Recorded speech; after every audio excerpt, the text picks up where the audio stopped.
ಕಾಪಾಡಬೇಕು. ಬಹುಶಃ ಲಕ್ಷಾಂತರ ಮಂದಿ ಕೇರಳ, ಕರ್ನಾಟಕ ಎಲ್ಲ ಕೂಡ ಅವನ್ನೆಲ್ಲ ರಕ್ಷಣೆ ಮಾಡಬೇಕು ಅಂತೇಳಿ ಕೇಂದ್ರ ಸರ್ಕಾರವನ್ನು ನಾವು ಒತ್ತಾಯ ಮಾಡ್ತಾ ಇದ್ದೀವಿ. ಈಗಾಗಲೇ ನಮ್ಮ ಡೆಲ್ಲಿ ರೆಸಿಡೆನ್ಸ್ ಕಮಿಷನರ್ಗೆ ಸಂಪರ್ಕ ಕೇಳಿದ್ದಾರೆ. ನಮ್ಮ ಶಾಸಕರು ಕೂಡ ಇಂದು ಸೇರ್ಕೊಂಡಿದ್ದಾರೆ. ಶ್ರೀನಿವಾಸು, ಭೋಜೇಗೌಡರು ಅವರೆಲ್ಲ ಕೂಡ ಈಗ AC ಶ್ರೀನಿವಾಸ ಅವರು ನಾನು ಸಂಪರ್ಕಕ್ಕೆ ಟ್ರೈ ಮಾಡ್ತಾ ಇದ್ದೀನಿ. ಭರತ್ ರೆಡ್ಡಿ ಫ್ಯಾಮಿಲಿ. ಸೊ ಇಲ್ಲಿ ಎಲ್ಲ ನಾಗರಿಕರು ನಾವು ರಕ್ಷಣೆ ಮಾಡಬೇಕು. ಎರಡನೇದು, ಇದು ಏನು ನಡೀತಾ ಇದೆ ಇದು ಸರಿ ಇಲ್ಲ. ಇದು ನಮ್ಮ ದೇಶ ಶಾಂತಿ.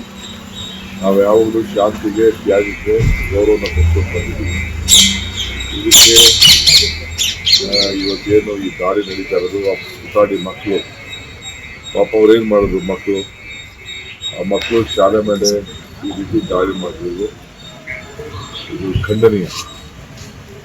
ಸೊ ಅದಕ್ಕೆ ನಾವೆಲ್ಲ ಸೂಕ್ತ ಕ್ರಮ ಕೈಗೊಳ್ಳಬೇಕು. ಆತಂಕ ಪಡೋದು ಬೇಡ. ಸೊ ನಮ್ಮ ಸರ್ಕಾರದ ವತಿಯಿಂದ ನಾವು ಏನು ಕೇಂದ್ರ ಸರ್ಕಾರದ ಮೇಲೆ ಒತ್ತಡ ಇರಬೇಕು ಆ ಕೆಲಸವನ್ನೆಲ್ಲ ಎಲ್ಲ ಮಾಡ್ತೇವೆ.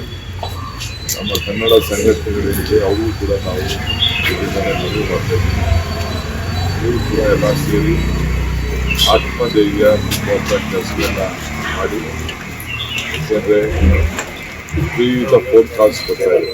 ನಿನ್ನೆ ರಾತ್ರಿ ಕೂಡ ನಾನು ನಮಗೆ ಪರಿಚಯ ಇರೋಂಥ ಕೆಲವು ಅನೇಕ ಸಂಸ್ಥೆಗಳು ನಮ್ಮ ಹತ್ರ ವ್ಯವಹಾರಗಳು ಮಾಡ್ಕೊಂಡು ಅಂತವರಿಗೆಲ್ಲ ಕೂಡ ಮಾತಾಡಿದೆ. ಎಲ್ಲ ಗಾಬರಿ ಆಗ್ತಾಯಿದೆ. ಎಲ್ಲ ರಾತ್ರಿ ಅಲ್ಲಿ ಏರ್ ಸ್ಟ್ರೈಕ್ ಎಲ್ಲ ಕಾಣ್ತಾ ಇದೆ.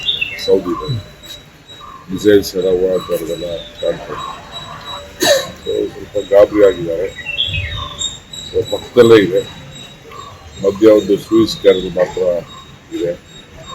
ಸೊ ಅದರಿಂದ ಆತಂಕ ಪಡೋದು ಬೇಡ ಅನ್ನೋದು ನಾನು ಎಲ್ಲ ಬೆಂಗಳೂರವ್ರು ಯಾರಾದ್ರೂ ಸಿಲ್ಕಿರೋ ಬಗ್ಗೆ ಮಾಹಿತಿ ಏನಾದ್ರು ಇದೆಯಾ? ಹತ್ರ ಕಾಲ್ ಸೆಂಟರ್ ಮಾಡೋ ಅದಕ್ಕೆ ನಮ್ಮ ರೆಸಿಡೆಂಟ್ ಕಮಿಷನರ್ಗೆ ನಮ್ಮ ಸರ್ಕಾರ ಹಿಡಿದು ಚೀಫ್ ಮಿನಿಸ್ಟರ್ಗೆ ಡೈರೆಕ್ಷನ್ ಕೊಟ್ಟಿದ್ದೀವಿ. ನಾವು ಎಲ್ಲ ಕೇಂದ್ರದಿಂದ ಹೆಲ್ಪ್ಲೈನ್ ತೆಗೆದಿದ್ದಾರೆ ಸರ್. ರಾಜ್ಯ ಸರ್ಕಾರದಿಂದ ಏನಾದರೂ ಬೇರೆದ್ದು ಏನಾದರೂ ನಾವು ಅವ್ರು ಬೇರೆ ನಾವು ಬೇರೆ ಮಾಡೋಕ್ಕಾಗಲ್ಲ. ಏನೇ ಬಂದ್ರೂ ಎಕ್ಸ್ಟರ್ನಲ್ ಅಫೇರ್ಸ್ ಮುಖಾಂತರ ಮಾಡಬೇಕು. ಸದ್ಯಕ್ಕೆ ನಾವು ಸ್ವಲ್ಪ ಅವರೆಲ್ಲ ಧೈರ್ಯ ತುಂಬುವಂಥ ಕೆಲಸ ಮಾಡಬೇಕು.